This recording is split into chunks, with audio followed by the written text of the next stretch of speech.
Chapter का नाम है लॉज ऑफ मोशन।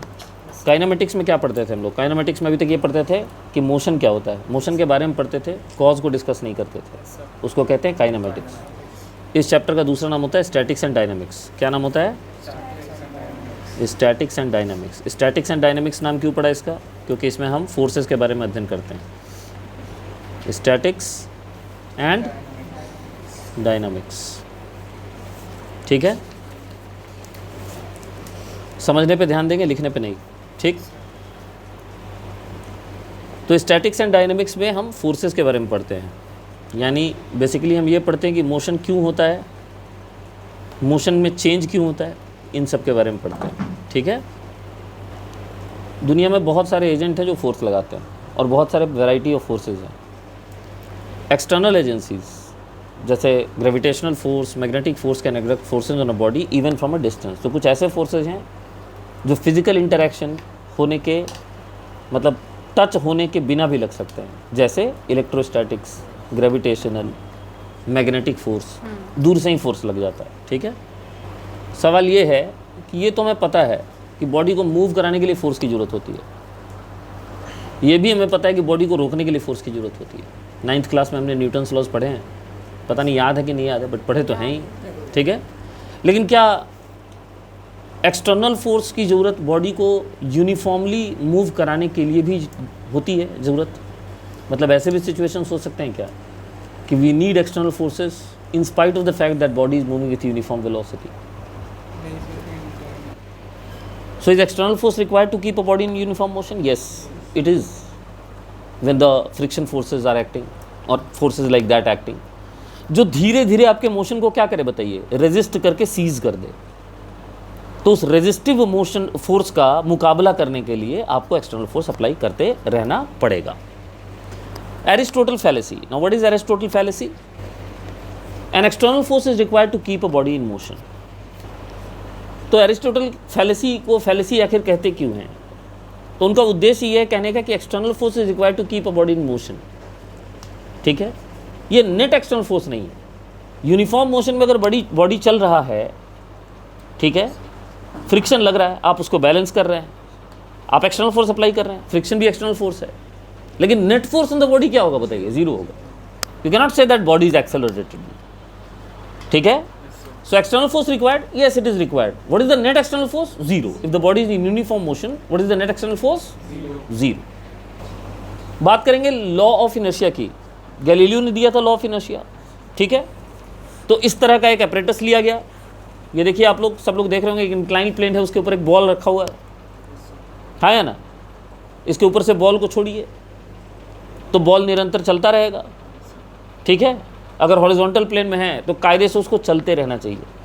तो इसका कंक्लूजन क्या है?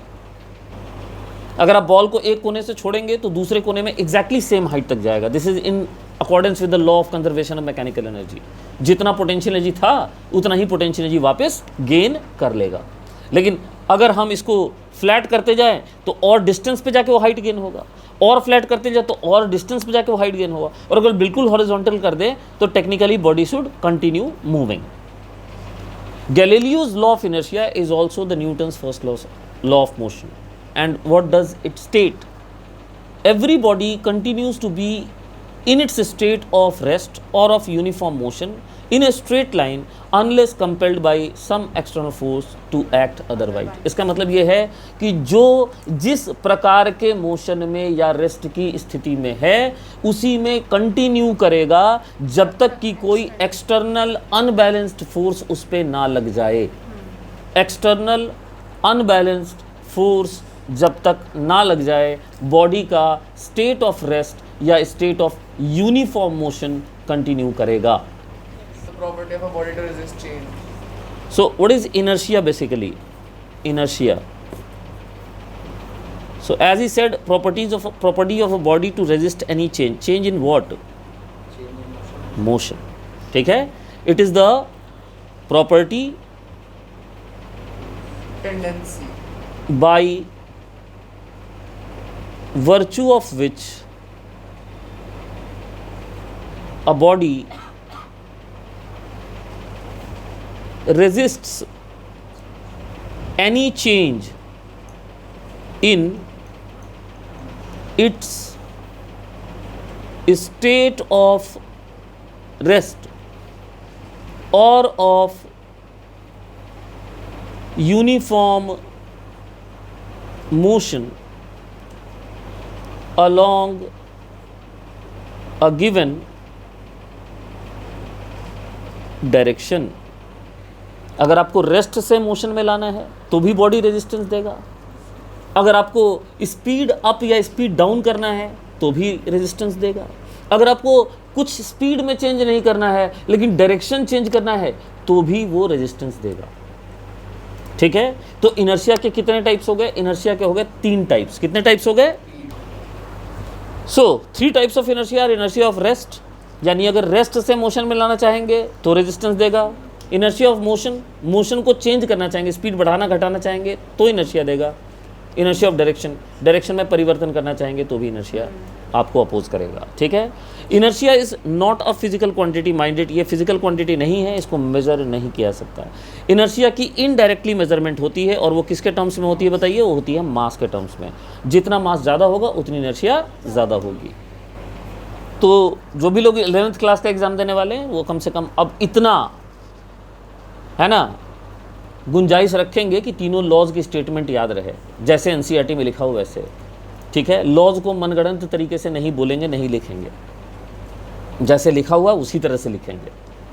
ठीक है, तो कोई भी आपको जब जांचेगा ना कि फिजिक्स पढ़ते हैं, कहाँ पढ़ते हैं, चलिए न्यूटन का लॉज बोलिए, ये फेवरेट क्वेश्चन होता है क्रिटिक्स का जो हमसे पूछते हैं, तो कम से कम लॉज स्टेट करने आना चाहिए आपको। ठीक है, so NCERT defines inertia as this property of the body, ये para, if the net external force is zero, a body in rest continues to remain at rest and a body in motion continues to move with a uniform velocity. This property of body is called inertia. Inertia means resistance to change. A body does not change its state of rest or of uniform motion unless an external force compels it to change that state. First law को हम ऐसे भी state कर सकते हैं कि if the net external force on the body is zero, its acceleration is zero. Acceleration can be non-zero only if there is net external force. तो अगर मैं मैथमेटिकली एक लाइन के अंदर इसको समराइज करूं तो फर्स्ट लॉ को मैं ये लिख सकता हूं कि अगर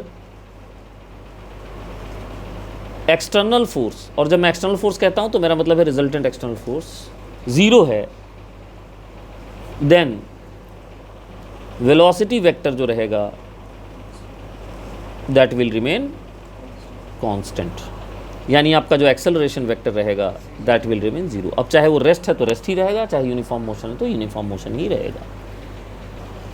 सो spaceship out in interstellar space far from all other objects and with all its rocket turned off, अगर सारे रॉकेट टर्न ऑफ कर दिया जाए जो कि उसको मोशन चेंज करने में मदद करते हैं तो उस पर नेट एक्सटर्नल फोर्स जीरो होगा और उसकी यूनिफॉर्म वेलोसिटी कंटिन्यूड होनी चाहिए। ठीक है, हाँ भाई जरा इधर पढ़िए। अब आप कॉमन कौन कौन से फोर्सेज जानते हैं, जरा फोर्सेज के बारे में डिस्कस करते हैं। विच फोर्सेज यू नो ऑलरेडी, इनके बारे से आपका परिचय। एक कोने शुरू करते हैं। ग्रेविटेशन, सब लोग का चॉइस, पहला चॉइस ग्रेविटेशन ही है because it is the most common force in nature. ठीक है, इलेक्ट्रोस्टैटिक्स बोला इन्होंने, मैग्नेटिक फोर्स बोला इन्होंने, फ्रिक्शनल फोर्स बोला इन्होंने, हैं न्यूक्लियर फोर्स बोला इन्होंने, सबसे स्ट्रॉन्गेस्ट फोर्स इन नेचर। बिल्कुल सही बात है, आप बताइए। रोटेशनल फोर्स कुछ नहीं होता, ऐसा कोई फोर्स नहीं होता। Impulsive force again mechanical force में ही आ गया। कुछ नया सोचिए। बाइंडिंग फोर्स नहीं होता, इंटरमॉलिकुलर फोर्स होता है जिसको कोवेलेंट फोर्स बोलते हैं, है ना, वीक फोर्सेस बोलते हैं। आइए जरा फोर्सेस के बारे में आपको समझाएं। नेचर के फोर्सेस को ब्रॉडली 4 कैटेगरी में डिवाइड किया गया। ठीक है, यहाँ लिखा हुआ नहीं है, ठीक है, सुना रहा हूँ लेक्चर, ध्यान से सुनिएगा। कितने कैटेगरी में डिवाइड किया है? 4 कैटेगरी। कौन कौन से 4 कैटेगरी बताइए? सबसे वीकेस्ट से शुरू करें कि सबसे स्ट्रॉन्गेस्ट फोर्स से शुरू करें? तो सबसे वीकेस्ट फोर्स जो है वो है ग्रेविटेशनल फोर्स। लिखते हैं थोड़ा सा इसको, है ना। तो जो वीकेस्ट फोर्स इन नेचर है वो ग्रेविटेशनल फोर्स है। ठीक, लॉन्ग रेंज फोर्स है, मतलब बहुत ज़्यादा डिस्टेंस होगा, डिस्टेंस कुछ भी रहे उसके लिए इफेक्टिव होगा। इसको जीरो होने के लिए डिस्टेंस को इनफाइनाइट होना पड़ेगा। अट्रैक्टिव होता है हमेशा नेचर में, जिस फंडामेंटल प्रॉपर्टी की वजह से होता है वो होता है मास। कंजर्वेटिव होता है। कंजर्वेटिव के बारे में मैं थोड़ा सा आपको बता दूं, कंजर्वेटिव फोर्सेस इनको कहते हैं, जिनके द्वारा किया गया वर्क डन पाथ डिपेंडेंट नहीं होता, यानी जिनके वर्क डन को निकालने के लिए हम डिस्टेंस नहीं डिस्प्लेसमेंट यूज करते हैं। ठीक है, तो अगर आप ज़मीन से किसी चीज़ को उठा के ले जाते हैं यहाँ तक, तो आप ऐसे ले जाइए यहाँ तक या सीधा ले जाइए यहाँ तक, the work done by gravitational force will remain same. So जिनका वर्क डन पाथ के इंडिपेंडेंट होता है उनको कहते हैं कंजर्वेटिव फोर्स। और लास्ट प्रॉपर्टी क्या है बताइए? Non contact. कॉन्टैक्ट की जरूरत इसके लिए नहीं है। पहला क्वालिटी इंटरमोलिकुलर फोर्स जो होता है सेकंड वीकेस्ट फोर्स होता है। दो तरह का टाइप होता है, कौन कौन सा है? कोहेसिव और कोहेसिव का मतलब between same type of molecule. पानी का मॉलिक्यूल पानी को अट्रैक्ट करेगा तो कोहेसिव फोर्स होगा। अडेसिव का मतलब different type of molecule. Glass का मॉलिक्यूल पानी को अट्रैक्ट करेगा, अडेसिव फोर्स होगा। शॉर्ट रेंज फोर्स होता है, 1 नैनोमीटर रेंज तक काम करता है। इससे ज़्यादा डिस्टेंस हुआ काम करना बंद कर देगा, ठीक है। मॉलिकुलर रेंज में काम करता है, मतलब जितना मॉलिक्यूल का साइज होता है उसी रेंज में काम करता है, उसी रेंज ऑफ डिस्टेंस में काम करता है। अट्रैक्टिव होता है, कंजर्वेटिव होता है और कॉन्टैक्ट की जरूरत नहीं होती। So electromagnetic forces long range forces होते हैं। बहुत सारे फोर्सेज इसमें इस कैटेगरी में आते हैं।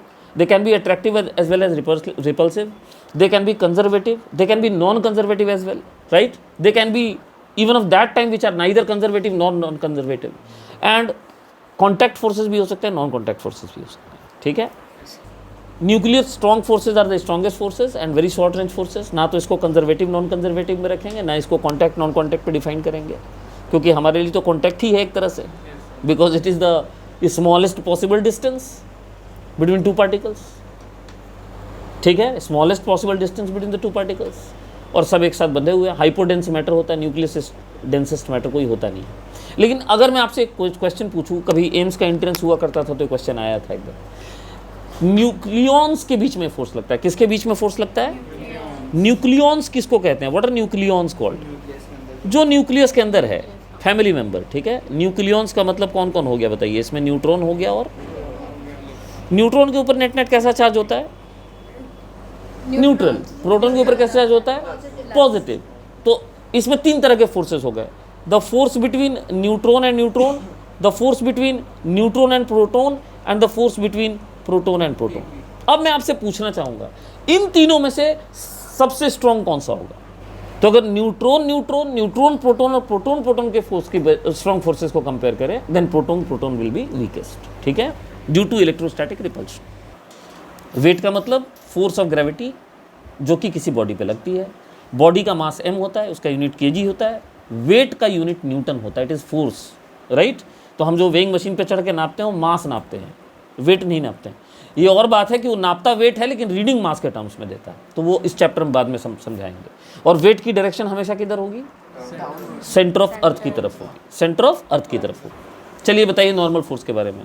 पहला परपेंडिकुलर टू कॉन्टैक्ट सरफेस होगा। कॉन्टैक्ट इसके लिए कंपलसरी है, बिना कॉन्टैक्ट के कॉन्टैक्ट फोर्स नहीं लगेगा। और कॉन्टैक्ट फोर्स लगना ये सुनिश्चित करता है कि दो चीज़ों के बीच में कॉन्टैक्ट है। कभी कभी ऐसा होता है कि हमें चीज़ें दिखती कॉन्टैक्ट में है बट एक्चुअली कॉन्टैक्ट नहीं होता। जैसे आपको मैं कुछ प्रैक्टिकल करके दिखाता हूँ। दीजिए किताब दीजिए, ठीक। ये किताब को वर्टिकल रखने का, ये जो ब्लॉक है इस किताब के संपर्क में है और मैं इसको छोड़ दूंगा, ठीक है। अब यहाँ पे आपको एक कॉन्टैक्ट दिख जरूर रहा है लेकिन कॉन्टैक्ट है नहीं। आप दीवार पे करेंगे तो और ज़्यादा आप बढ़िया समझ पाएंगे। आप अगर कान लगा के सुनेंगे तो वर्टिकल दीवार पे इसको टिका के उसका छोड़ देने पे कोई आवाज़ नहीं आएगी। अगर कॉन्टैक्ट होता तो घर्षण की आवाज़ आती। तो समटाइम्स इट हैपन्स कि हमें कॉन्टैक्ट दिखे बट एक्चुअली कॉन्टैक्ट वहाँ पे होता। नॉर्मल कॉन्टैक्ट फोर्स जब लगेगा तब कॉन्टैक्ट सुनिश्चित होता है। इसी को दीवार पे थोड़ा सा प्रेस करके उसके बाद नीचे जाने दो तो आवाज़ सुनाई पड़ेगी, खरखर खरखर खरखर ऐसी आवाज़ आएगी। समझ में आ रही है बात? ठीक है। अगर ऐसे ही छोड़ देंगे तो कॉन्टैक्ट फोर्स नहीं लगेगा। दूसरी बात ये हमेशा अवे फ्रॉम एजेंट लगता है। एजेंट कौन है? कौन सा LIC एजेंट का बात कर रहे हैं हम लोग बात कर रहे हैं जो फोर्स लगा रहा है उससे अवे होगा। बताइए आदमी पे फोर्स कौन लगा रहा है? दीवार। दीवार पे फोर्स कौन लगा रहा है? ठीक है। तीसरी चीज ये है कि कॉन्टैक्ट सरफेस कैसे पहचानेंगे। तो भाई अगर दोनों फ्लैट ऑब्जेक्ट्स हैं तो कॉन्टैक्ट सरफेस आसानी से पहचाना जा सकता है। लाइक मैं एक ब्लॉक बना दूं यहाँ पे, लाइक मैं दूसरा ब्लॉक इसके नीचे बना दूं, करेक्ट। क्या आप कॉन्टैक्ट सरफेस आइडेंटिफाई कर पा रहे हैं? यहाँ पे ये रहा हमारा कॉन्टैक्ट सरफेस, बोलिए हाँ या ना। ब्लैक कलर से जिसको दिखा रहा हूँ वो कॉन्टैक्ट सरफेस है। बताइए ऊपर छोटे वाले ब्लॉक पे नॉर्मल कॉन्टैक्ट फोर्स की डायरेक्शन किधर होगी? अपवर्ड। बिल्कुल ठीक है, अपवर्ड होगी, दूर जाएगा एजेंट से। नीचे वाले फोर्स पे नॉर्मल कॉन्टैक्ट फोर्स किधर होगा? नीचे की तरफ होगा। समझ में आ गई बात? यहाँ कॉन्टैक्ट पहचानने की जरूरत नहीं। अब आ जाओ आदमी और दीवार के केस में, जहाँ एक आदमी का सरफेस इरेगुलर है, दूसरे आदमी का सरफेस, दूसरे ऑब्जेक्ट का सरफेस जो है वो रेगुलर है। अगर एक भी सरफेस फ्लैट रहता है तो वही कॉन्टैक्ट सरफेस है। तो यहाँ कॉन्टैक्ट सरफेस किसको लेके चलेंगे? दीवार को लेके चलेंगे। लेकिन अगर दोनों के दोनों कर्व्ड शेप के हों, जैसे कि मान लीजिए मैं आपको दिखाऊं एक स्फीयर और मैं इसके कॉन्टैक्ट में रखा हुआ दिखाऊं दूसरा स्फीयर, अब तो ये दोनों कर्व्ड सरफेसेस हैं, तो उनका जो कॉमन टेंजेंशियल सरफेस होगा वो कॉन्टैक्ट सरफेस होगा। बोलिए समझ में आ गया? उनका जो कॉमन टेंजेंशियल सरफेस होगा वो बन जाएगा कॉन्टैक्ट सरफेस। क्या मैं कॉन्टैक्ट सरफेस समझा पाया आप लोगों को? हाँ या ना? तीनों केस के कॉन्टैक्ट सरफेस क्लियर हैं सब लोगों को? हाँ बोलिए सर, क्या बोलना चाहते हैं? फ्रिक्शन विच ऑपोजेस रिलेटिव मोशन और स्लिपिंग। तो स्लिपिंग को अब हम सही शब्द में समझेंगे कि स्लिपिंग का मतलब क्या होता है। ठीक है, अगर ये ऊपर वाले ब्लॉक को आप फोर्स लगा रहे हैं ऐसे और नीचे वाला ब्लॉक एक सरफेस पे रखा हुआ है, तो बताइए ऊपर वाले का नीचे वाले के रेस्पेक्ट में स्लिपिंग की टेंडेंसी किधर बनती है? आगे के पीछे? अगर इस किताब के ऊपर इस रिमोट को रख दें और इस रिमोट को मैं ऐसे खींचूं तो इसको आगे कहीं स्लिपिंग का टेंडेंसी बनता है ना। तो इस पे इस सरफेस का फ्रिक्शन किधर लगेगा बताइए? पीछे लगेगा। इसी कॉन्टैक्ट सरफेस का फ्रिक्शन इस पे किधर लगेगा? पीछे। और मैं आपको बताऊं कि नॉर्मली फ्रिक्शन को हम स्मॉल एफ से डिनोट करते हैं। किससे डिनोट करते हैं? जी। लेकिन अगर ऊपर वाला ब्लॉक लाल वाले के रिस्पेक्ट में आगे जाने की टेंडेंसी रखता है, स्लिप करने की, तो लाल वाला किधर जाने की टेंडेंसी रखता है? वो भी आगे। आप पीले वाले ब्लॉक पे बैठे हुए हो तो आपको लाल वाला किधर जाता हुआ दिखेगा? स्लिप होता हुआ पीछे। और अगर आप लाल वाले ब्लॉक पे बैठे हुए तो आपको पीला वाला किधर जाता दिखेगा? तो इसकी स्लिपिंग की टेंडेंसी आगे हो गई, तो नीचे वाले की स्लिपिंग की टेंडेंसी किधर होगी? तो इतना ही फ्रिक्शन इस कॉन्टैक्ट सरफेस पे इस पे आगे लग जाएगा। आप देख रहे हैं ना बात? Same friction equal and opposite आगे लग जाएगा। तो हमेशा किसको अपोज करता है बताइए? स्लिपिंग को, या टेंडेंसी ऑफ स्लिपिंग को। किसको अपोज करता है? और दूसरा लगता किधर है? Always acts tangential to surface. Always acts tangential का मतलब पैरेलल टू सरफेस। समझ रहे हैं बात? Acts tangential. टेंजेंशियल माने पैरेलल टू कौन सा सरफेस? Contact surface. अब बोलिए स्लिपिंग समझ में आया? आइए थोड़ा टेस्ट करते हैं स्लिपिंग समझ में आया कि नहीं है। एक दीवार है, क्या है? दीवार पे आपने एक ब्लॉक को टिका के पकड़ा हुआ है ऐसे, ठीक? ऐसे पकड़ा हुआ आपने, और थोड़ा लूज ग्रिप करेंगे। अगर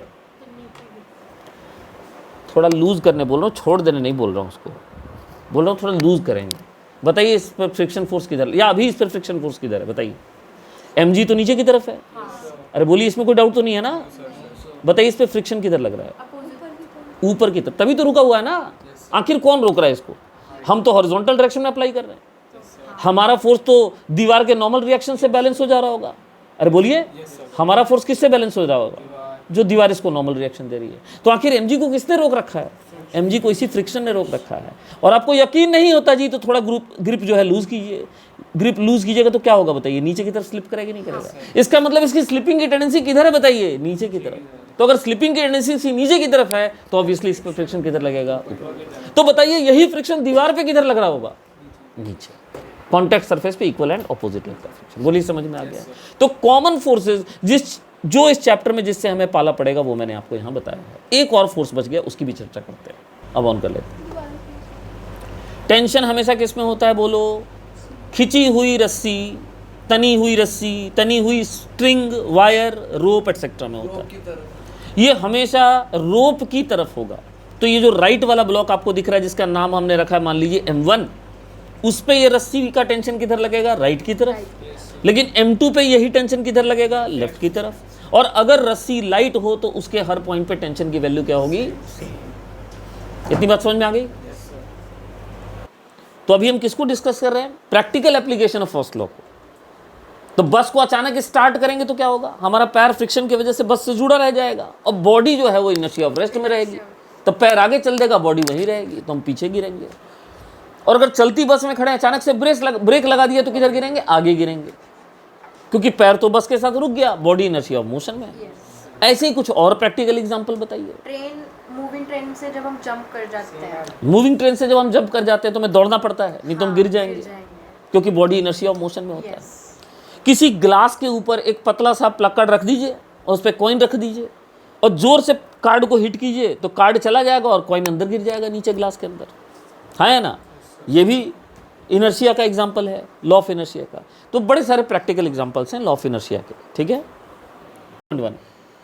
हाँ जी सुनिए सब लोग, an astronaut accidentally get separated out of small spaceship से सेपरेट हो गया बेचारा, ठीक है।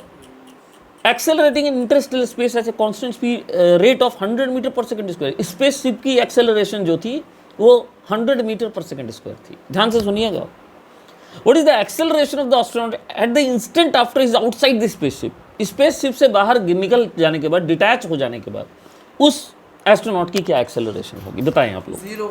बिल्कुल सही बात, ठीक। स्पेसशिप से जब तक वो जुड़ा हुआ था तो जो फोर्स स्पेसशिप पे लग रही थी उस पे भी लग रही थी, है ना। उस पे मतलब लग नहीं रही थी, स्पेसशिप फिर उसको दे रहा था। जैसे आपको मैं रस्सी से बांध दूं और मैं रस्सी को खींचूं, तो मैं रस्सी खींच रहा हूं, रस्सी आपको खींच रहा है। लेकिन एक बार आप डिटैच हो गए तो आप पे रिजल्टेंट फोर्स कितना हो गया बताइए। दूर दूर हैं सारे हेवनली बॉडीज, तो वो तो आप पे रिजल्टेंट ग्रेविटेशनल फोर्स उनका है नहीं, तो आपका एक्सेलरेशन क्या रह जाएगा, 0 रह जाएगा। न्यूटन का सेकंड लॉ क्या कहता है बताइए। न्यूटन का सेकंड लॉ ये कहता है कि the external force acting, and when I am saying external forces का मतलब मैं रिजल्टेंट एक्सटर्नल फोर्स की बात कर रहा हूँ। The resultant external force acting on the body is directly proportional to the rate of change of linear momentum. सब लोग dp/dt से अब मेरे ख्याल से सब लोग परिचित होंगे, सबने डिफरेंशिएशन पढ़ लिया यहाँ पे। सो P स्टैंड्स फॉर मोमेंटम। तो इसको समझने के लिए सबसे पहले हमें किस चीज़ को समझना पड़ेगा बताइए, मोमेंटम को समझना पड़ेगा। तो आइए मोमेंटम क्या होता है ये देखते हैं। देखिए मैथमेटिकल डेफिनेशन ऑफ मोमेंटम तो ये है कि momentum is the product of mass and velocity vector. Bold letter लिखा हुआ मतलब वेक्टर क्वांटिटी है। तो momentum itself is a vector quantity number 1, and it is the product of mass and velocity. Its unit is obviously kg metre per second. लेकिन momentum है क्या? देखिए मेरे हिसाब से मोमेंटम का डेफिनेशन ये है कि it is the amount of motion. It is what? मैं अमाउंट की स्पेलिंग गलत लिख रहा हूं भाई। Amount of motion contained in a body. अब आप बोलेंगे अमाउंट ऑफ मोशन क्या हो गया? देखिए मैं बताता हूं आपको। कितना मोशन? हाँ, एक होता है मोशन और एक होता है कितने लोगों ने वो मोशन एक्वायर करके रखा है, कितने पार्टिकल्स ने उस मोशन को एक्वायर करके रखा है, कितने मास ने उस मोशन को एक्वायर करके रखा है। फोर्स का काम केवल मोशन का मुकाबला करना नहीं है। मैं आपको प्रैक्टिकल एग्जांपल देता हूं। जैसे मान लीजिए 200 ग्राम का एक cricket ball 20 meter per second से आपकी तरफ फेंका जाए, तो आप क्या करेंगे? कैच करेंगे, हाथ में थोड़ी चोट लगेगी और आप रोक लेंगे। बोलिए हाँ या ना? ठीक है, तो पीछे करे या वहीं हाथ रख के करे, मतलब basically you will stop it, you will be able to stop it, right. 20 meter per second से एक कार आपकी तरफ बढ़ रही है, क्या रोक पाएंगे आप? लेकिन मोशन तो सेम है, दोनों का स्पीड 20 मीटर पर सेकंड है। तो अब समझ में आया कि जो अमाउंट ऑफ मोशन है वो कितना बड़ा रोल प्ले करता है। It is the amount of motion जो कि निर्धारित करता है कि फोर्स की रिक्वायरमेंट कितनी है, खाली मोशन नहीं, अमाउंट ऑफ मोशन। ठीक है, आप कितने बड़े या कितने मैसिव बॉडी की वेलोसिटी को सीज कर रहे हैं, फोर्स लगा के रोक रहे हैं, वो डिसाइड करेगा कि आपको कितना फोर्स लगाना पड़ेगा। बोलो समझ में आ गई बात?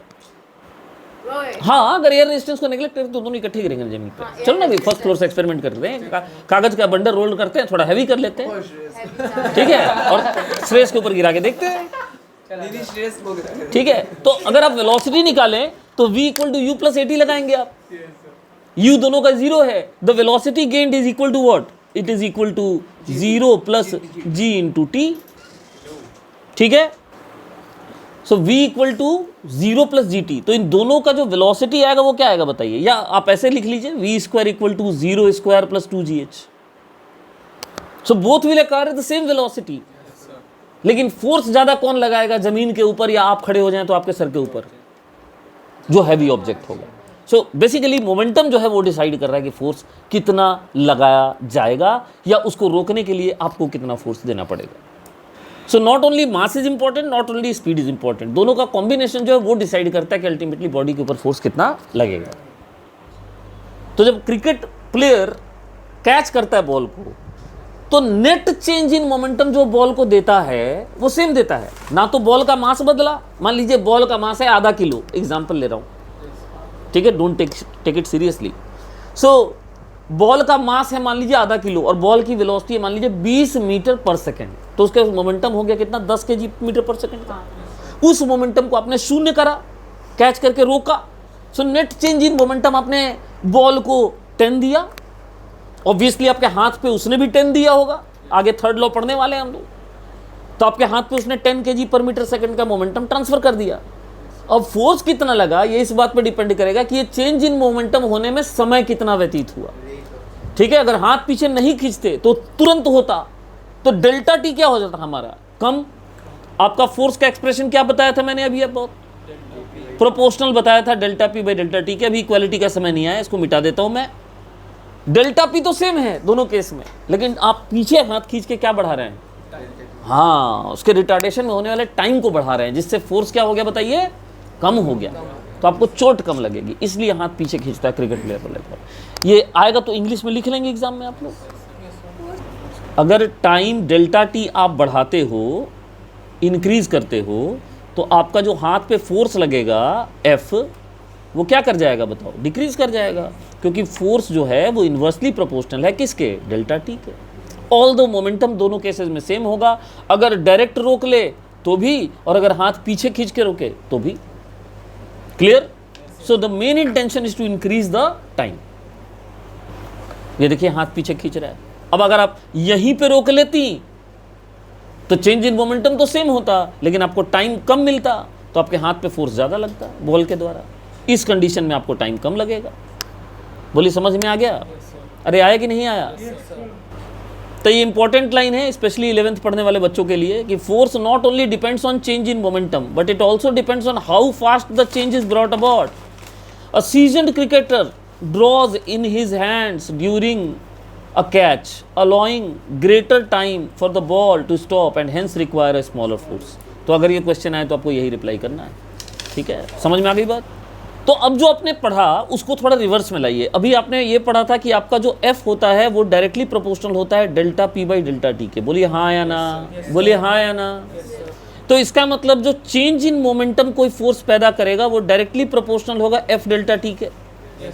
यानी अगर आप सेम फोर्स सेम टाइम के लिए दो ऑब्जेक्ट पे लगाते हैं तो उन दोनों का चेंज इन मोमेंटम क्या होगा बताइए, सेम होगा। क्या उनकी चेंज इन वेलोसिटी भी सेम होगी? जरूरी नहीं है, ठीक है। आइए थोड़ा एलोबरेट किया जाए इसको। मान लीजिए आपके पास दो ऑब्जेक्ट है। ए भाई कोई सुन रहा है मेरी बात?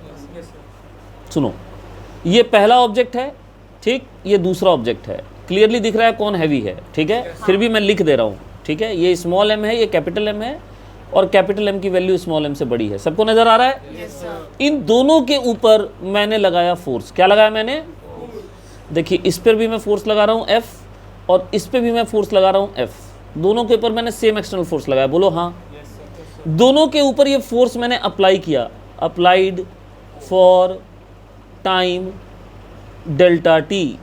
यहां भी लिखता हूं applied for time delta T। सही है? अब बताइए इन दोनों का चेंज इन मोमेंटम क्या होगा बताइए? दोनों का चेंज इन मोमेंटम सेम होगा, क्योंकि अभी नीचे हमने क्या पढ़ा था बताइए? नीचे हमने ये पढ़ा था कि जो चेंज इन मोमेंटम होता है वो F डेल्टा T के प्रोपोर्शनल होता है। सो अगर आप बात करें तो delta P of small m और डेल्टा P ऑफ P माने मोमेंटम होता है भाई, दोनों बराबर है। इसका मतलब आप ये लिख सकते हैं small m into change in velocity of small m is equal to capital M into change in velocity of capital M। बोलिए लिख सकते हैं कि नहीं लिख सकते? ठीक है, एक लाइन खींच लेने दो, नहीं तो मर्जर हो जाएगा दोनों का। अभी सही है?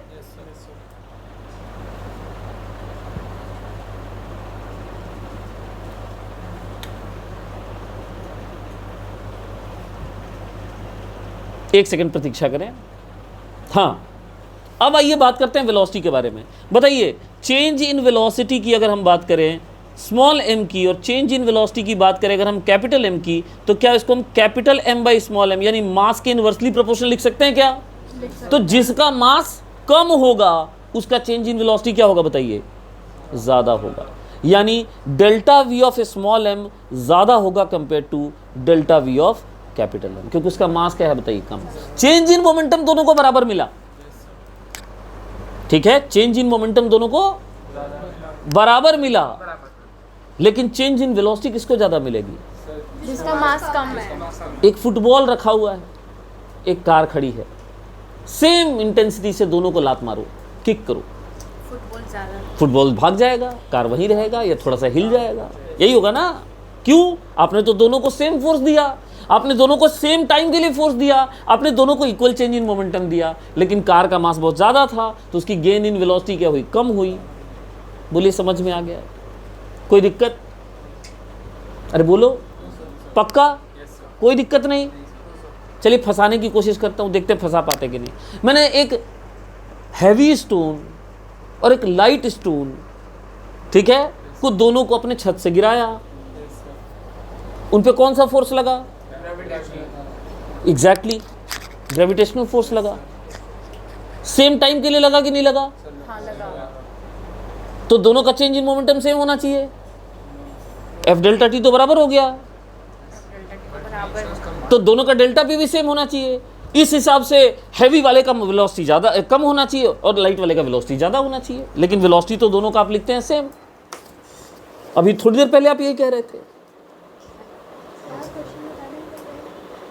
मैंने दो स्टोन्स सेम हाइट से रिलीज किए, जमीन से टकराने से जस्ट पहले सेम हाइट से गिरने के बाद उन दोनों की वेलोसिटी सेम होती है, अलग अलग होती है? काइनेमेटिक्स में क्या पढ़ा है आपने? अगर सेम हाइट से रिलीज किए तो सेम होती है वेलोसिटी, ये पढ़ा है काइनेमेटिक्स। इसमें श्योर होगी, इसमें भी श्योर नहीं हो? श्योर हो ना? V square equal to U square plus 2g से लगा दो। 2 सेम है, g सेम है, h सेम है, u दोनों का 0 है। अब मैं कह रहा हूं कि मैंने दोनों को गिराया, दोनों का चेंज इन मोमेंटम बराबर था, और मैं आपको फंसा रहा हूं, गलत आपसे बोल रहा हूं, और आप पहचानिए कि मैं कहां गलत बोल रहा हूं। आप पहचानिए कि मैं कहां गलत बोल रहा हूं। दोनों के ऊपर सेम फोर्स लगा, mg लगा कि नहीं लगा? कहां कहां गलती पकड़िएगा। दोनों के ऊपर सेम फोर्स लगा mg, और दोनों के ऊपर सेम टाइम के लिए फोर्स लगा डेल्टा टी। mg नहीं लगा ना, m अलग अलग है। m अलग अलग है, दोनों पे फोर्स अलग अलग लगा, बिल्कुल सही है। पहली गलती यहां पकड़ ली इन्होंने, ठीक है, हाँ यहां ही गलती थी, दोनों पे फोर्स सेम फोर्स नहीं लगा। टाइम सेम लगेगा, टाइम में कंफ्यूजन नहीं है, टाइम वही लगेगा। मैं एक्सपेक्ट कर रहा था कि वो मेरे को कहते कि नहीं सर टाइम अलग अलग होगा, पूछने का नहीं, टाइम अलग अलग नहीं होगा, टाइम तो काइनेमेटिक्स से निकालिए सेम आएगा, फोर्स अलग लगा क्योंकि दोनों का क्या अलग था? मास अलग था। समझ में आ गई बात? तो सेकंड लॉ में ये कहा गया है कि the same force for the same time causes the same change in momentum for different body. Obviously momentum change क्या होगा बताइए? सेम होगा, लेकिन वेलोसिटी का चेंज सेम नहीं भी हो सकता है, ठीक है? अंडरलाइन कर दूं इसको, है ना? बोल्ड लेटर जितना लिखा हुआ है सब बहुत इंपॉर्टेंट है, ठीक है? अब ये एक और एग्जांपल पे बात करते हैं कि स्टोन को पत्थर में को रस्सी में बांध के गोल गोल घुमा रहे हैं, वर्ल कर रहे हैं यूनिफॉर्म सर्कुलर मोशन में, यस सर। है जी? अब आपसे पूछता हूं, बताइए, मास ऑफ स्टोन चेंज नहीं हो रहा, यूनिफॉर्म सर्कुलर मोशन में घुमा रहा हूं तो स्पीड भी चेंज नहीं हो रहा, तो मोमेंटम तो सेम है हर समय, है? हाँ सर। तो फोर्स क्यों लगाना पड़ेगा फिर? क्योंकि फोर्स एक्सेलरेशन के ऊपर डिपेंड करता है, मतलब एनीबडी? हाँ, क्योंकि डायरेक्शन क्या कर रहे हैं हम बताइए? मोमेंटम एक वेक्टर क्वांटिटी है। मोमेंटम कैसी क्वांटिटी है? वेक्टर। जब आप इसको घुमा रहे हैं, even if uniform circular motion में घुमा रहे हैं, ठीक, रस्सी से बांध के आप इसको घुमा रहे हैं, आप सही कह रहे हो कि आपकी स्पीड कांस्टेंट है, मान गया मैं।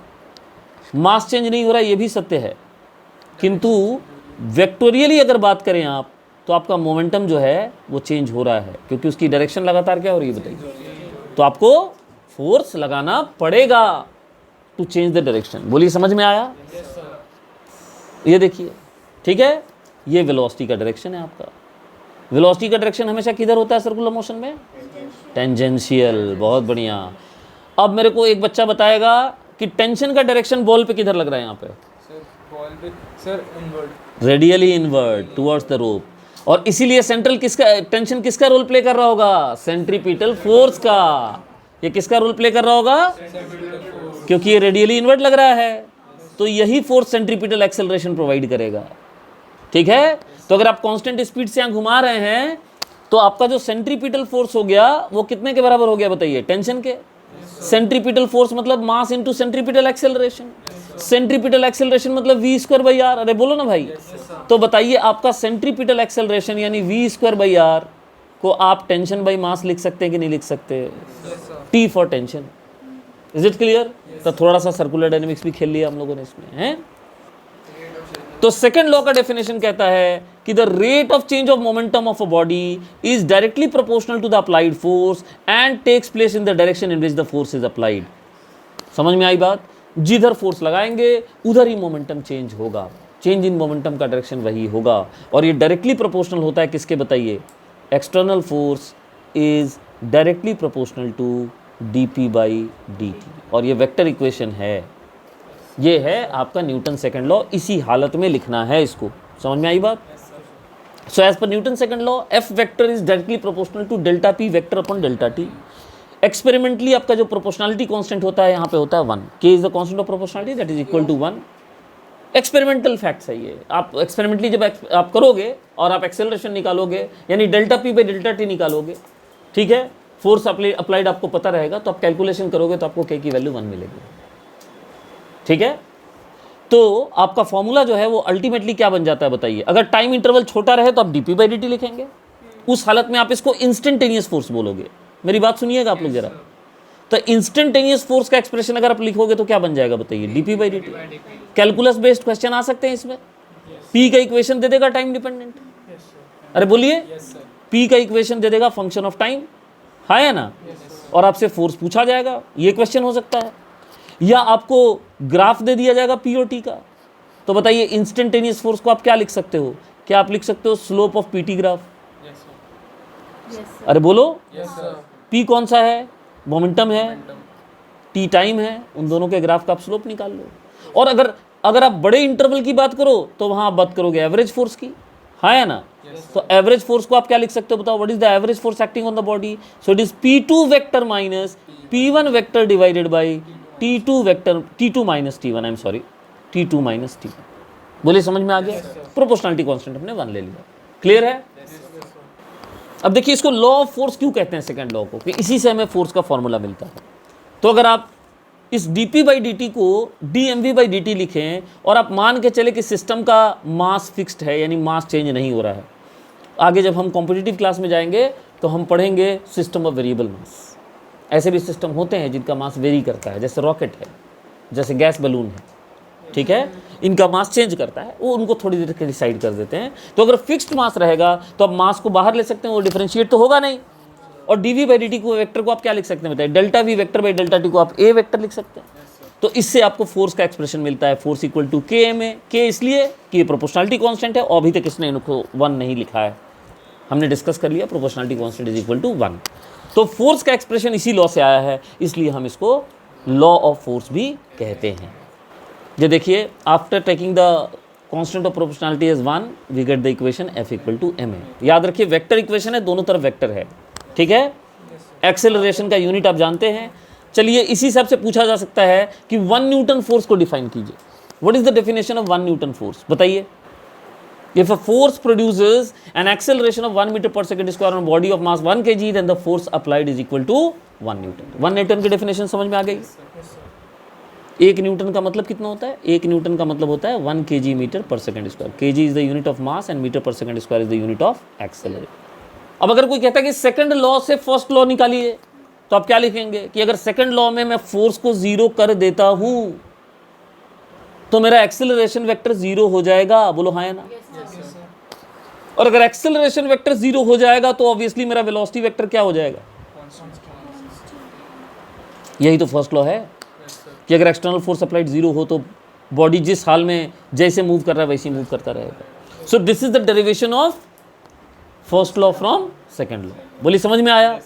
दूसरी बात ये कि सेकंड लॉ इक्वेशन जो है वो वेक्टर लॉ है, यानी आप इसको 3 स्केलर कंपोनेंट्स में तोड़ सकते हैं। तो अगर आप केवल x एक्सिस की एनालिसिस कर रहे हो तो fx कंपोनेंट यानी फोर्स का x कंपोनेंट को आप क्या लिख सकते हैं बताइए? मास इनटू एक्सेलरेशन का x component. And same for Y component is Z component. अगर इन वेक्टर्स को हम क्लब करें तो हम इस इक्वेशन को इस तरह से लिख सकते हैं, कृपया ध्यान दीजिएगा, बहुत इंपॉर्टेंट है। इसको हम लिख सकते हैं F X I F Y J F Z के, कंसिडरिंग कि 3 डायमेंशनल फोर्स लग रहा है, 3 डायमेंशनल 3 कोऑर्डिनेट्स हैं, 3 स्केलर कंपोनेंट्स हैं फोर्स के। मास इज ए स्केलर, उसके कंपोनेंट लिखने की जरूरत नहीं है। एक्सेलरेशन ए एक्स आई ए वाई जे ए जेड के। तो वेक्टर इक्वेशन ये हुआ आपका, स्केलर इक्वेशन इनके आपके सामने लिखे हुए हैं। बोली समझ में आ ये गया? तो बात कर रहे हैं ना कि फोर्स भी एक कांस्टेंट लग रहा है। जब फोर्स ही अगर अलग अलग लगे, नहीं, किसने बोला कि फोर्स कांस्टेंट लग रहा है? अगर फोर्स वेरिएबल होगा तो एक्सेलरेशन वेरिएबल होगा।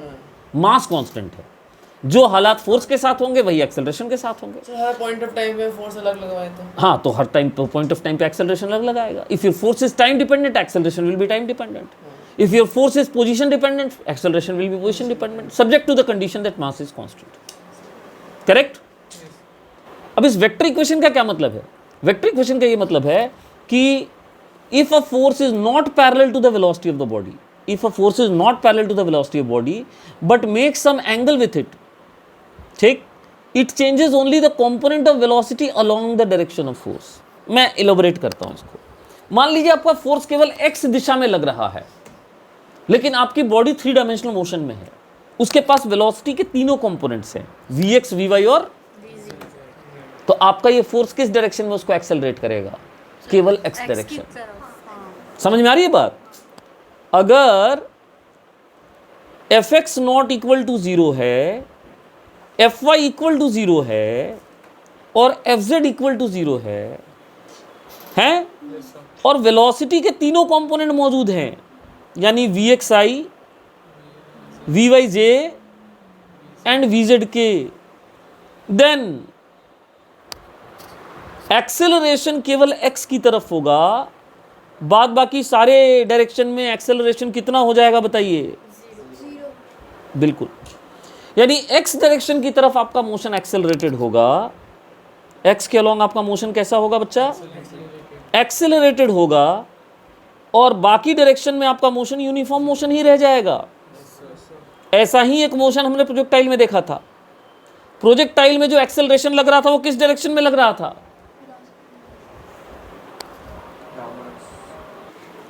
हाँ, प्रोजेक्टाइल में आपका जो फोर्स का डायरेक्शन किधर था? वाई डायरेक्शन में, negative Y direction, vertical direction में। तो वर्टिकल डायरेक्शन का मोशन हमने क्या लिखा था? Uniformly accelerated. और एक्स डायरेक्शन का मोशन हमने क्या लिखा था? यूनिफॉर्म मोशन लिखा था। लीजिए, एक्स डायरेक्शन का 0 लिख रही थी मैडम, मतलब एक्स डायरेक्शन पार्टिकल जा ही नहीं रहा था प्रोजेक्टाइल में, वहीं रुका था। नहीं, मैं नहीं जाऊंगा। अरे एक्सेलरेशन 0 है, वेलोसिटी थोड़ी 0 हो गई, ठीक है? इसीलिए तो उसके दोनों हाफ सिमेट्रिकल थे ना प्रोजेक्टाइल के। अरे बोल ना, समझ में आई बात? तो जिधर फोर्स लगेगा उधर ही एक्सेलरेशन होगा। यूनिफॉर्मली एक्सेलरेटेड हो ये भी जरूरी नहीं है। जैसा फोर्स का नियत वैसे ही एक्सेलरेशन। टाइम डिपेंडेंट होगा तो एक्सेलरेशन भी टाइम डिपेंडेंट हो जाएगा। क्लियर है? अभी तक जो आप सेकंड लॉ लिख रहे थे वो सिंगल पार्टिकल के सिस्टम के लिए लिख रहे हैं, इस बात को भी आप समझ लें। आगे आपको ऐसे भी पार्टिकल आएंगे जहां आप पार्टिकल के नहीं सिस्टम की बात करेंगे। What is the system? बहुत सारे पार्टिकल, कम से कम 2 हो। सो it is collection of many particles. System में एक से ज्यादा पार्टिकल मौजूद हो सकते हैं। बोलिए हाँ या ना? अब इन पार्टिकल का एक दूसरे पे जो फोर्स लगेगा वो एक्सटर्नल नहीं है। सिस्टम जब आपने बोल दिया तो जो जो पार्टिकल उस सिस्टम के अंदर आ गया वो सिस्टम का हिस्सा हो गया, वो एक दूसरे पे फोर्स लगाएगा तो कौन सा फोर्स होगा बताइए? इंटरनल। एक फैमिली में 5 लोग रहते हैं, कितने लोग हैं? वो एक दूसरे को पैसा दे देंगे तो फैमिली की अर्निंग होगी क्या? नहीं होगी ना, नहीं होगी ना। कोई छठे आदमी को आके पैसा देना पड़ेगा ना उसको, तब जाके फैमिली की अर्निंग होगी ना। समझ में आ रहा है बात? तो सिस्टम के जो पार्टिकल आपने चुन लिए, लेकिन ये डेफिनेशन ऑफ सिस्टम पे डिपेंड करता है। सिस्टम कौन चुनता है? हम चुनते हैं, ऑब्जर्वर। सही है, हम ऑब्जर्वर चुनते हैं। एक बार आपने सिस्टम डिफाइन कर लिया तो सिस्टम का एक पार्टिकल सिस्टम के दूसरे पार्टिकल पे जो फोर्स लगा रहा है वो फोर्स एक्सटर्नल फोर्स नहीं माना जाएगा। जैसे मान लीजिए कि ये 2 ब्लॉक हो गया, सुनिएगा जरा ध्यान से। अब देखिए, बिना आगे पढ़े आप डायरेक्ट क्वेश्चन सॉल्व कर सकते हैं अगर आप एक्सटर्नल इंटरनल का डेफिनेशन समझते हैं तो। यहाँ पे मैं फोर्स लगा रहा हूँ, मैं लगा रहा हूँ 10 न्यूटन का। कितने न्यूटन का? ये पार्टिकल का मास हो गया 2 kg का, और इस पार्टिकल का मास हो गया 3 kg का। यहाँ एक और फोर्स होगा जिसके बारे में अभी हम परिचर्चा कर रहे थे।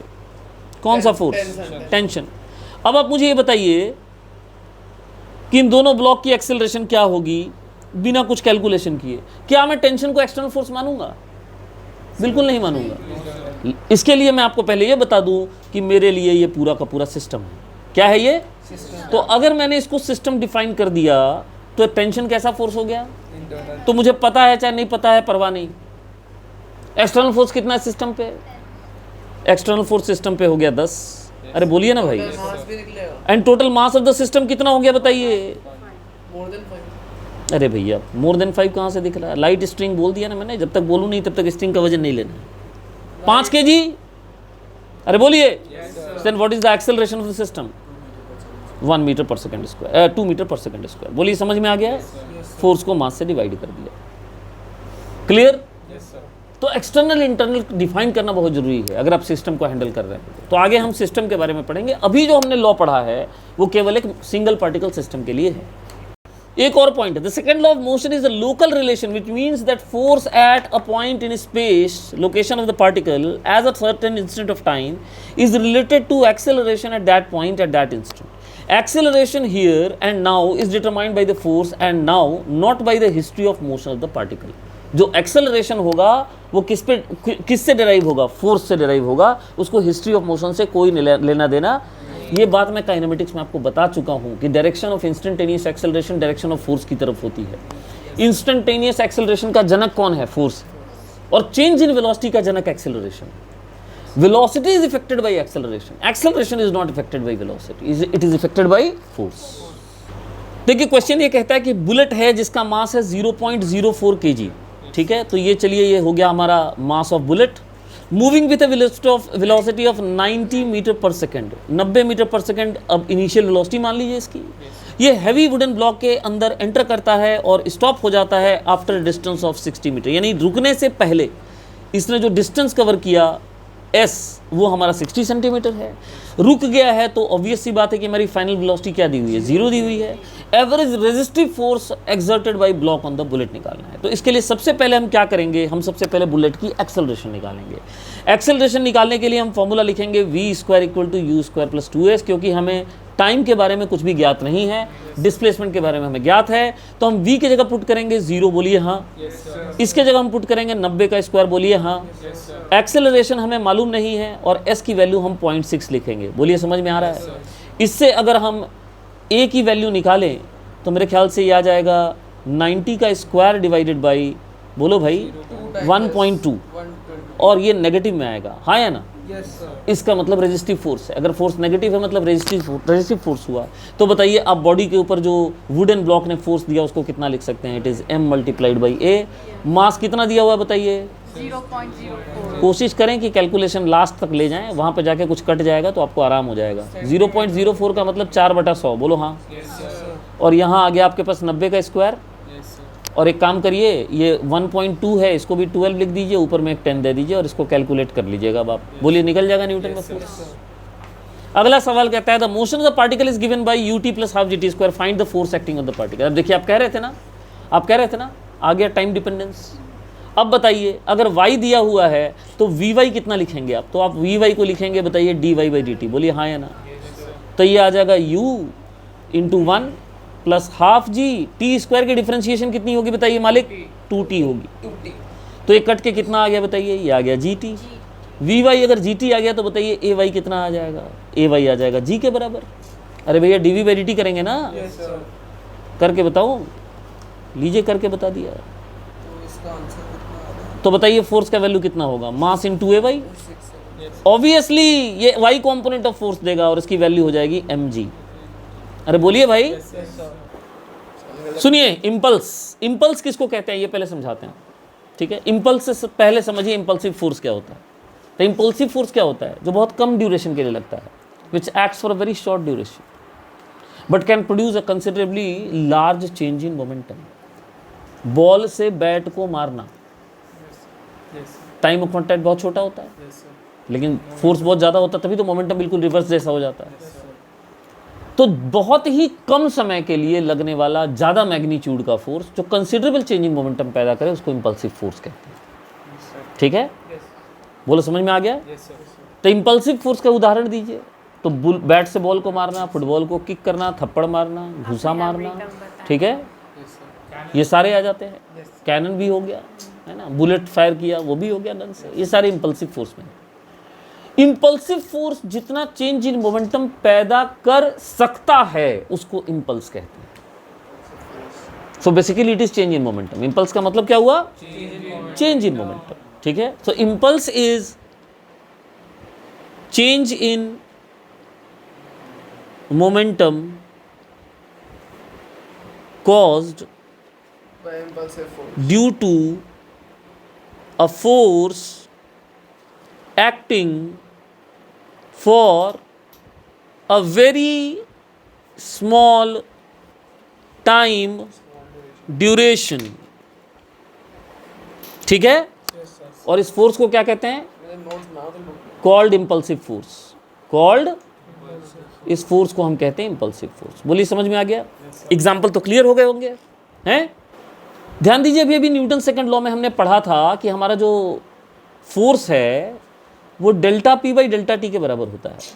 अब मेरी बात थोड़ा ध्यान से सुनिएगा, बिकॉज इम्पल्स इतना सिंपल क्वांटिटी भी नहीं है जितना दिखता है, ठीक? क्योंकि ये रिजल्टेंट फोर्स है भाई साहब। ये कौन सा फोर्स है? रिजल्टेंट ही है ना, delta P by delta T. तो यहां से अगर आप डेल्टा पी निकालते हो तो आप इसको लिख सकते हो कि जो भी रिजल्टेंट फोर्स लगा, अब यहां उसका नाम इम्पल्सिव फोर्स है ना, that multiplied by delta T. ये आपका इम्पल्स है जिसको हम जे से डिनोट करते हैं, जे वेक्टर क्वांटिटी होती है।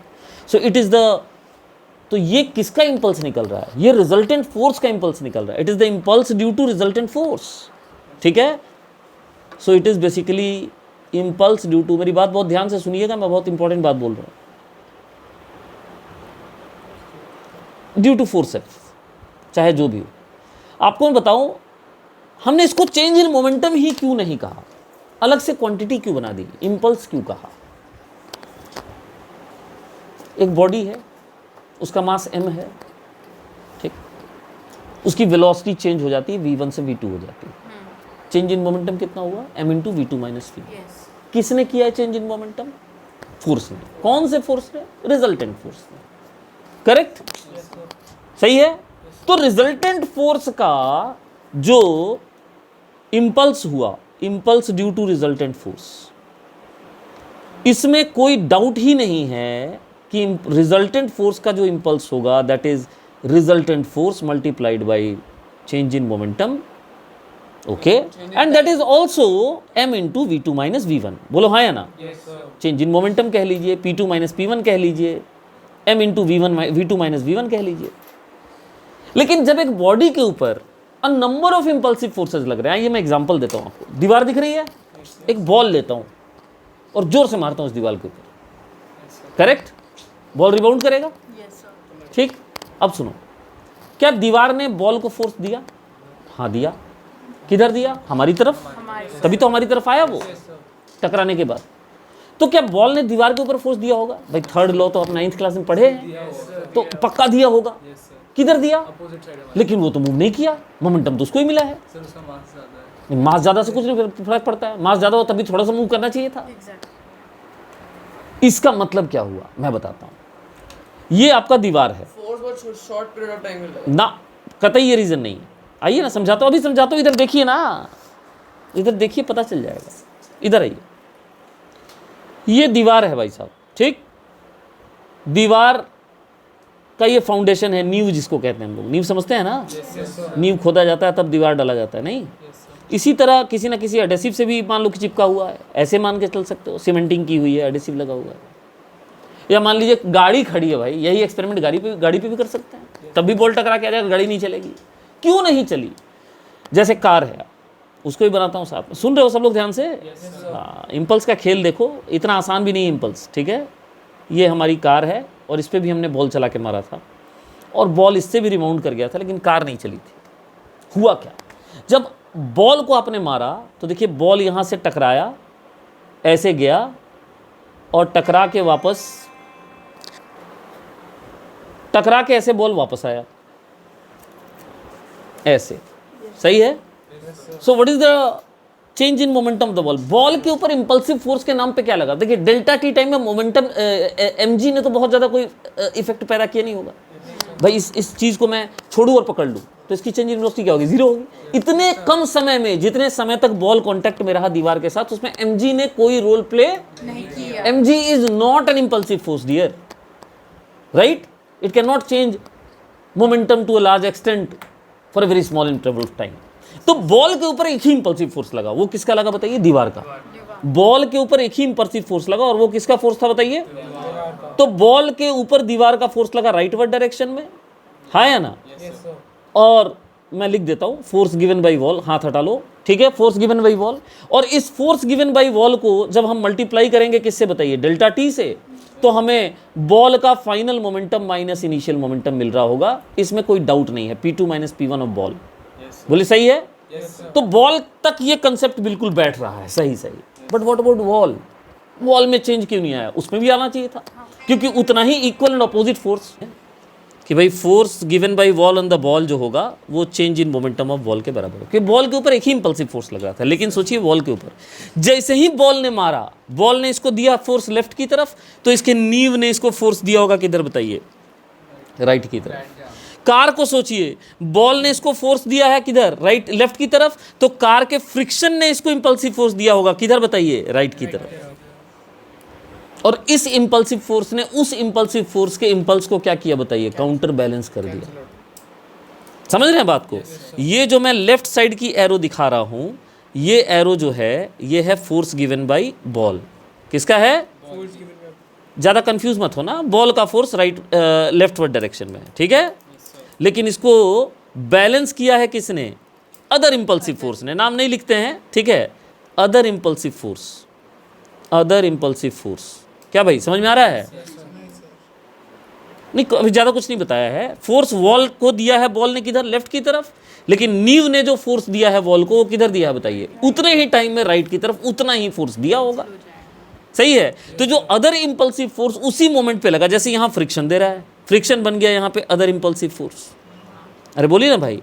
अरे यार ऐसा है कि एक ने इंपल्सिव फोर्स दिया, बावजूद उसके एक्सेलरेशन नहीं हुआ, चेंज इन मोमेंटम नहीं हुआ, तो किसी ने तो काउंटर बैलेंस किया होगा ना जी, और उतने टाइम में ही किया होगा।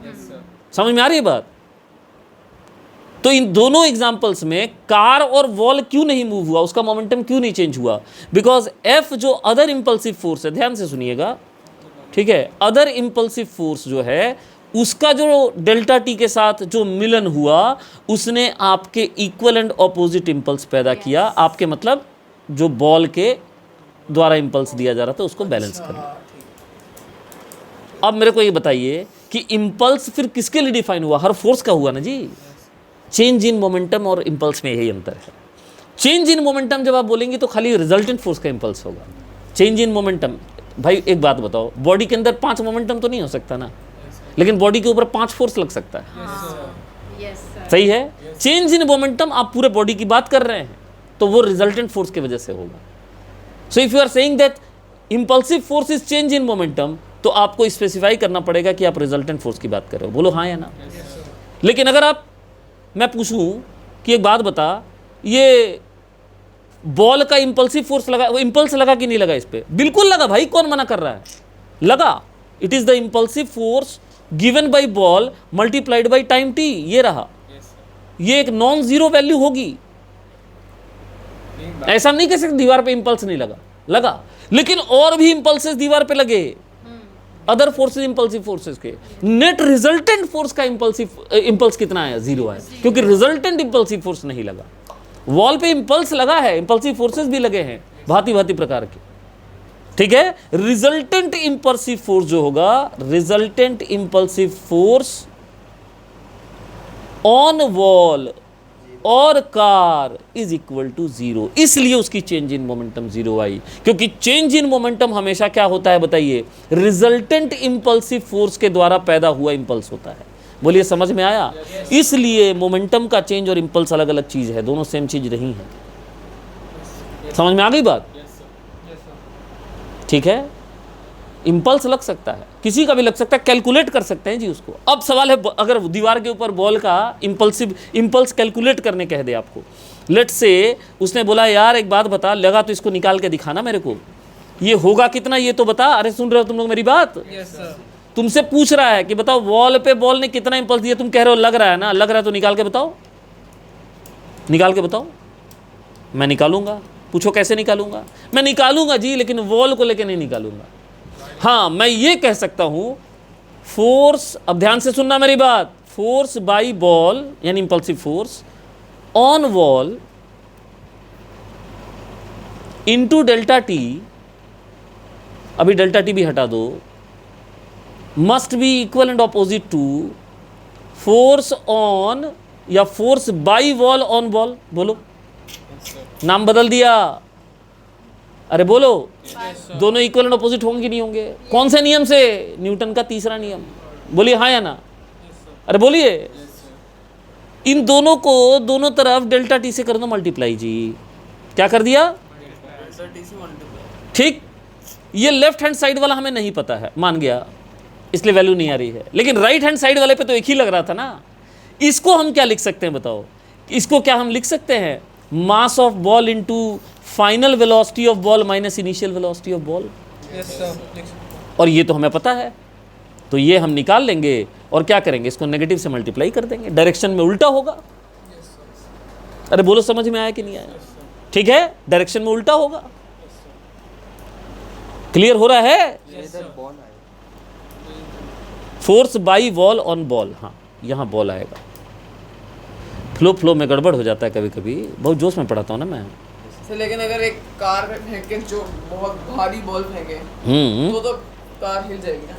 हाँ ऑब्वियसली, क्योंकि उसके बाद फ्रिक्शन का इंपल्सिव फोर्स उसको काउंटर बैलेंस नहीं कर पाएगा, सिंपल सी बात है, यानी रिजल्टेंट इंपल्सिव फोर्स बन गया। तो अब बोलिए, impulse of a force is equal to change in momentum, ये स्टेटमेंट सही है क्या? ना। Impulse of resultant force is equal to change in momentum. Impulse किसी भी फोर्स का हो सकता है, इसलिए इंपल्स को चेंज इन मोमेंटम मत लिखिए, फोर्स इनटू डेल्टा टी इसलिए लिखा जाता है। लेकिन कुछ सिचुएशंस में उसको कैलकुलेट करने के लिए हम चेंज इन मोमेंटम का इस्तेमाल करते हैं। जैसे बॉल से हमने निकाल लिया, बॉल के चेंज इन मोमेंटम से हमें किसका एक्सप्रेशन मिला बताइए, कि फोर्स ऑफ वॉल जो बॉल के ऊपर लग रहा था उसका इंपल्स क्या है, और उसका ठीक इक्वल एंड ऑपोजिट इंपल्स कौन दिया होगा? बॉल ने दिया होगा वॉल के ऊपर। बोली समझ में आई बात? चलिए आपसे जरा क्वेश्चन पूछता हूँ, मुझे बताइएगा। अभी जो आपको सिखाया वही पूछ रहा हूँ, कुछ एडिशनली पूछ रहा हूँ, ठीक है? ध्यान से सुनिएगा। Everybody ready? So I am putting a question before you that I have a wall, that is very simple question, और बहुत बार आया हुआ क्वेश्चन है अलग अलग एग्जाम में। हो सकता है आगे एनसीईआरटी में भी हो, लेकिन अभी तो फिलहाल मैं जो पूछ रहा हूँ वही। कोई तकलीफ?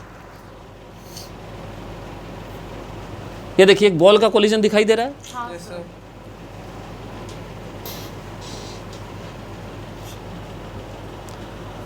अच्छा, वेलोसिटी वेक्टर बनाने का जगह नहीं मिला, माइंड में नहीं स्ट्रिंग करिए। है? नहीं भाई, जिसम लाइन ऑफ मोशन है बॉल का। ये देखिए 10 मीटर पर सेकंड से टकरा के ऐसे भाग गया, ये वाला एंगल जो है 60 डिग्री है मान लीजिए, ठीक? ऑब्वियसली ये बराबर है इलास्टिक कोलिजन। इलास्टिक मतलब जिस सिचुएशन में गया उसी सिचुएशन में आ जाएगा, सही है?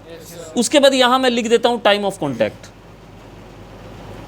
टाइम ऑफ कॉन्टैक्ट हो गया मान लीजिए आपका 0.01 सेकेंड, सही है? और बॉल का मास में लिख देता हूँ 100 ग्राम। प्रैक्टिकल डेटा देते हैं बिल्कुल। 100 ग्राम बॉल का मास हो गया। अब मैं आपसे कुछ सवाल पूछूंगा, आप मुझे जवाब देना, ठीक है? एक एक करके पूछूंगा, एक एक करके जवाब देना। मेरा पहला सवाल ये है, बात पे जी ध्यान दीजिए। मेरा पहला सवाल ये है, फाइंड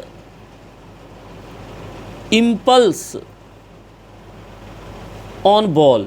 बॉल पे इम्पल्स बताइए। और हाँ, एक चीज़ और बता दूं कि क्वेश्चन करते समय आप अगर वेक्टर अप्रोच लेना चाहें तो ये आपका एक्स डायरेक्शन है, वाई डायरेक्शन, मतलब आपको डायरेक्शन भी बताना है।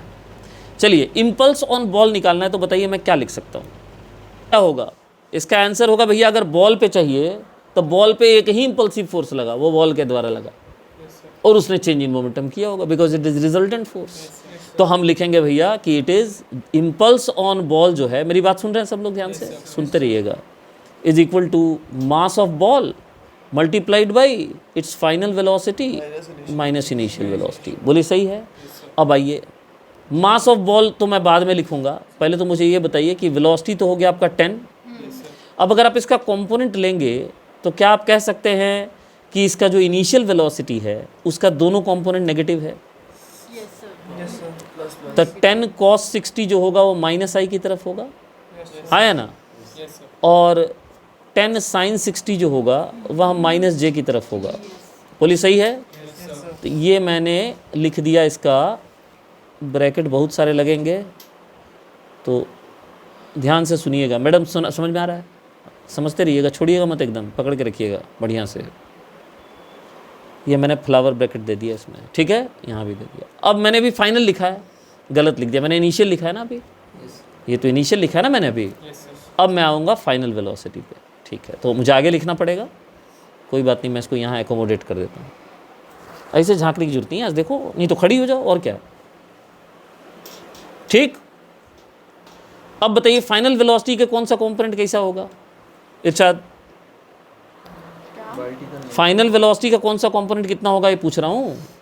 10 cos 60, हाँ, पॉजिटिव की नेगेटिव? पॉजिटिव आएगा, ठीक है, मैं इसकी बात कर रहा हूँ। और 10 sin 60 जो होगा, हाँ, वह होगा माइनस जे की तरफ। अब मैं पहला क्वेश्चन कर रहा था इसलिए मैंने इतना लिखा है, नहीं तो मैं इतना लिखता नहीं, ठीक है, क्योंकि इसको सोचने का बहुत सीधा साधा मार्ग है। ये दोनों वेलोसिटीज़ को मुझे माइनस करना है, एम से मल्टीप्लाई करना है। देखिए आप समझिए, बॉल के ऊपर कौन सा इम्पल्सिव फोर्स लगा? एक ही लगा है। किसने दिया है? वॉल ने। वॉल का कॉन्टैक्ट सरफेस कैसा है? वर्टिकल। तो फोर्स किधर लगा? हॉरिजॉन्टल। तो किस कंपोनेंट को इन्फ्लुएंस करेगा? खाली एक्स को। वाई चेंज होगा ही नहीं, तो आपको वाई पहले ही नहीं लिखना चाहिए था। अरे भैया, अरे भैया, ये जो वॉल है, ये बॉल के ऊपर जो फोर्स देगा जब बॉल कांटेक्ट में होगा तो किधर देगा? एक्स की तरफ ही देगा ना। तो ये किस कंपोनेंट को इन्फ्लुएंस करेगा? तो वाई कंपोनेंट काहे के लिए लिख रहे हो? लिखने की जरूरत नहीं, लिखोगे तो झूठ मूठ का मेहनत बर्बाद जाएगा। देखो कट गया सारा। अरे कट गया कि नहीं? तो आपका अल्टीमेटली जो एक्सप्रेशन आता है यहाँ पे इम्पल्स ऑन बॉल का, मेरी बात सुन रहे हैं सब लोग ध्यान से? इम्पल्स ऑन बॉल का वह आता है मास of ball into velocity of ball, यानी 10, ठीक है। अभी हम 10 नहीं पुट करते, ये 10 10 10 10 हटा के थोड़ा v लिखते हैं। एक्सप्रेशन बनेगा तो देखने में याद करने लायक बन जाएगा, आपके बार बार याद आएगा। तो आप देखिए v cos 60i, v cos 60i 2m v cos 60i आपका आया है आंसर। बोलिए सही है? माइनस माइनस प्लस हो गया, पक्का दिख रहा है यहाँ से? हैं? नहीं होगा तो जगह चेंज करने देना भाई, बारी बारी सब देखेंगे, ठीक है। अब इसको अगर आप पुट कर देंगे तो कितना आ जाएगा बताइए? 2 मास के जगह 100 ग्राम यानी 1/10। कोई मेरी बात सुन रहा है? यहाँ 10 हो गया, cos 60 का मतलब हाफ हो गया। देखिए कितना सुंदर आंसर आया है। आंसर क्या है बताइए? 1 newton second. Force into time होता है ना, आई कैप। इम्पल्स ऑन बॉल इतना आया। हाँ, वेक्टर एक्सप्रेशन मैंने इसीलिए तो एक्स वाई दिया था ना आपको।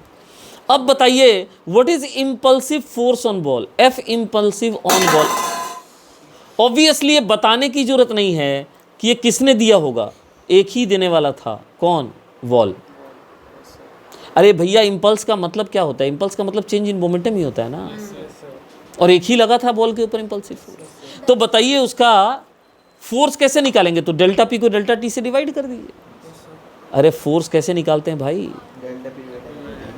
इसको डेल्टा पी लिखो, चाहे इसी को यहाँ तुम जे भी लिख सकते हो रिजल्टेंट फोर्स का, क्योंकि आपने रिजल्टेंट फोर्स भी इसी को लिया है ना बॉल के लिए।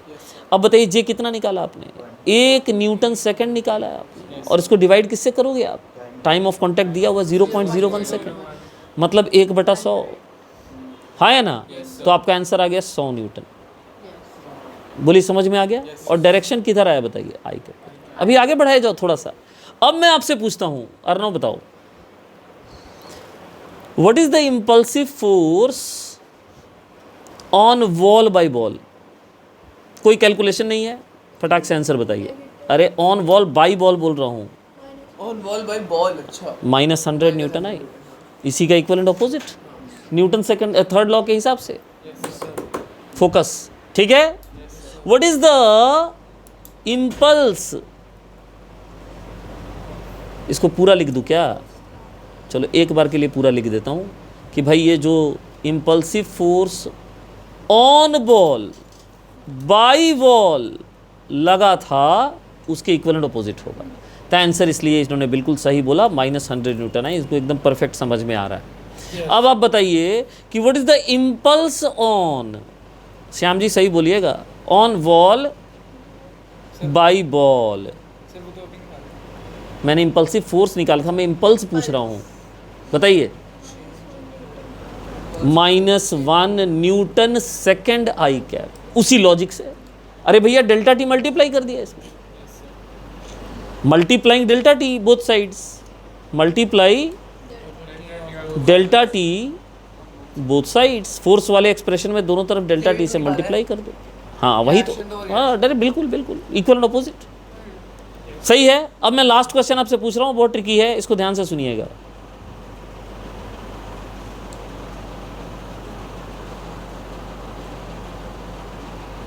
What is the impulsive force, ठीक है, बाई फाउंडेशन यानी नीव ऑन वॉल। नीव ने वॉल पे कितना फोर्स दिया, तो जितना बॉल ने दिया उसको अपोजिट दिया होगा तभी तो बैलेंस किया होगा। तो क्या लिखेंगे, 100 न्यूटन आई कैप। बोलो हाँ या ना, सही है। और इसका इम्पल्स कितना हुआ फिर, बिल्कुल बिल्कुल ठीक है, जे बाई फाउंडेशन। अब समझ में आ गया सारा कहानी, फाउंडेशन ऑन वॉल। देखिए एक एक बात बता दी आपको, किसका डायरेक्शन किधर होगा सब आप आराम से जज कर सकते हो। ये 1 न्यूटन सेकेंड आई कैप होगा। बोलिए एग्जाम्पल समझ में आया? ये एग्जाम्पल मेरे बोर्ड पिक में है भाई, पूरा इस तरह से है। तो अब मेरे ख्याल से इस बात का कन्फ्यूजन नहीं रहा होगा कि इम्पल्स चेंज इन मोमेंटम होता है कि नहीं होता है। नहीं भैया, हर सिचुएशन में इम्पल्स चेंज इन मोमेंटम नहीं है, ठीक है। So here comes the action reaction law, third law of motion. To every action there is always equal and opposite reaction. To every action there is equal and opposite reaction. तो अगर दो चीजें interact कर रही हैं, in a interaction between two bodies, interaction का मतलब क्या होता है श्याम बताओ? ना, कतई नहीं। इंटरैक्शन का मतलब खाली कोलिजन नहीं होता। इन इंटरैक्शन बिटवीन टू बॉडीज, बेटा इंटरैक्शन का मतलब फिजिक्स में होता है फोर्स लगाना। तो अगर दो बॉडीज एक दूसरे पे फोर्स लगा रही हैं, तो जितना फोर्स, ठीक है, ऑन 1 बाई 2 लगेगा, उसका equal and opposite force on 2 by 1 लगेगा। शॉर्ट में इसको F12 और F21 भी लिखते हैं, और ये दोनों एक दूसरे के क्या होंगे, इक्वल एंड ऑपोजिट। इन्हीं में से किसी एक को एक्शन बोला जाता है और दूसरे को क्या बोला जाता है, ठीक। अब मैं आपसे कुछ पूछूंगा, बताइएगा पहले क्या लगता है, एक्शन की रिएक्शन? फर्क नहीं पड़ता, दोनों एक साथ। एक्शन रिएक्शन कुछ डिफाइन नहीं होता, दोनों में से किसी को एक्शन किसी को रिएक्शन बोल सकते हो, दोनों साइमल्टेनियस लगते हैं। जो आप, इसलिए आपको पढ़ाया गया है ऐसा कि तुम किसी को मारोगे वो तुमको मारेगा, ये एक्शन रिएक्शन है। कतई एक्शन रिएक्शन नहीं है फिजिक्स के हिसाब से। जिस समय एक्शन का जन्म होगा उसी समय रिएक्शन का जन्म होगा। जितना एक्शन बढ़ेगा जितने टाइम में उतना ही रिएक्शन बढ़ेगा। एक ही प्रॉपर्टी, डायरेक्शन अपोजिट होगी, ठीक है। रिएक्शन कॉमन लैंग्वेज में बोलते हैं, वो फोर्स 1 इक्वल टू फोर्स 2। हाँ, वो एक्शन रिएक्शन नहीं है, ठीक है। आइए सुनिए, एक्शन रिएक्शन की प्रॉपर्टीज बताता हूं, ठीक है। एक्शन रिएक्शन, ठीक है, कोई भी हो सकता है दोनों में से। पहला, any of the forces may be action और रिएक्शन, पहली बात। दूसरी बात, action reaction are equal in magnitude. Magnitude में हमेशा क्या होंगे, सेम। तीसरी बात, action reaction are opposite in direction. Direction में हमेशा क्या होंगे, और एक बहुत ही खास बात, इसीलिए स्टार लगा रहा हूं, action reaction must act on two different objects. एक ही बॉडी पे एक्शन रिएक्शन दोनों नहीं लग सकता। एक्शन रिएक्शन दोनों अलग अलग बॉडीज पे लग रहे होंगे, Yes, sir. ठीक है। Yes, sir. पांचवी बात, action reaction are simultaneous. Simultaneous का मतलब समझ रहे हैं ना, Yes, sir. एक साथ जन्म लेते हैं, एक तरह की वेरिएशन शो करते हैं। अगर मैं एक ग्राफिकल डायग्राम बना के और इन चीज़ों को थोड़ा सा अच्छे से एलोबरेट करना चाहूँ, देखिए मैंने एक टेढ़ा मेढ़ा एक्सिस बना के यहाँ फोर्स टाइम ग्राफ बनाया है, कृपया ध्यान दें।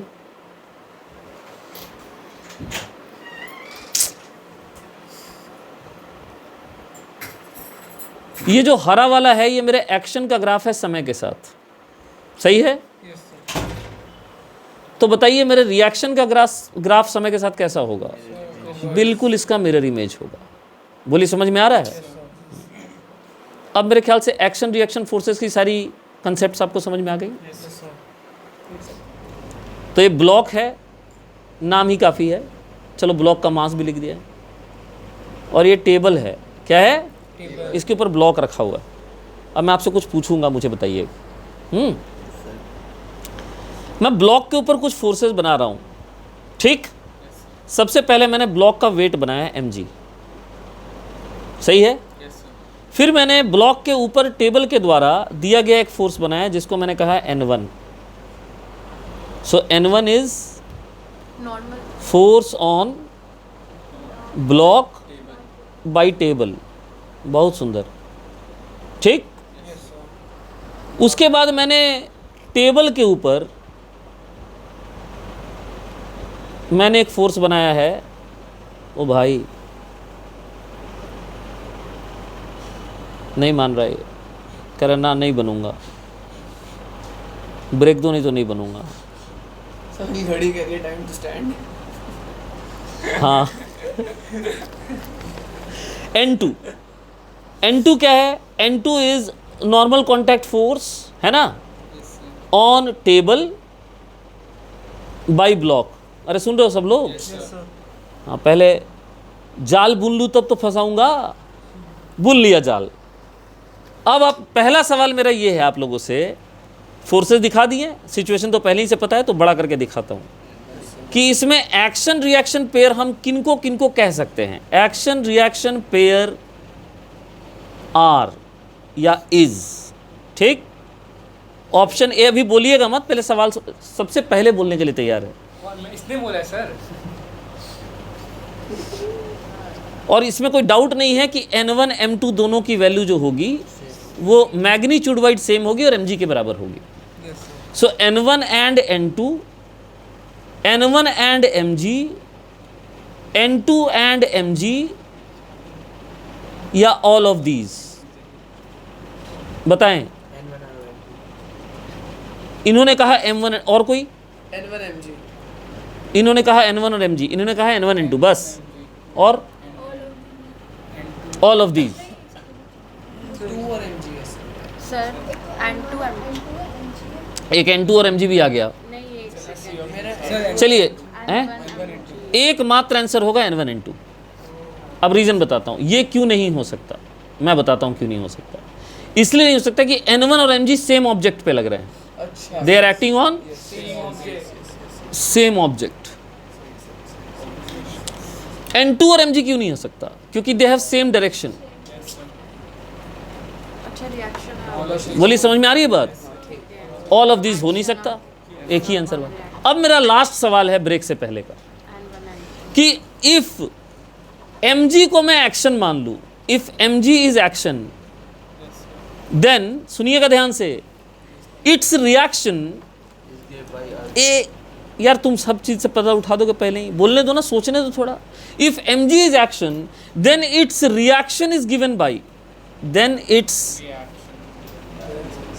एक सेकेंड, रिएक्शन एक्ट्स ऑन, उसका रिएक्शन किस पे लगेगा? A block, B table, C earth, D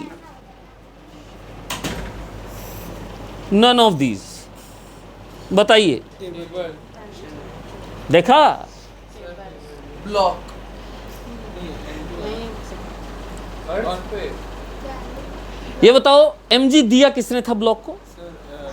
अर्थ ने। तो रिएक्शन किस पे लगेगा? अर्थ पे। समझ में आई बात? सर। ठीक है, तो रिएक्शन लगेगा अर्थ के ऊपर। चलिए इसको यहाँ रोकते हैं फिलहाल ब्रेक के लिए।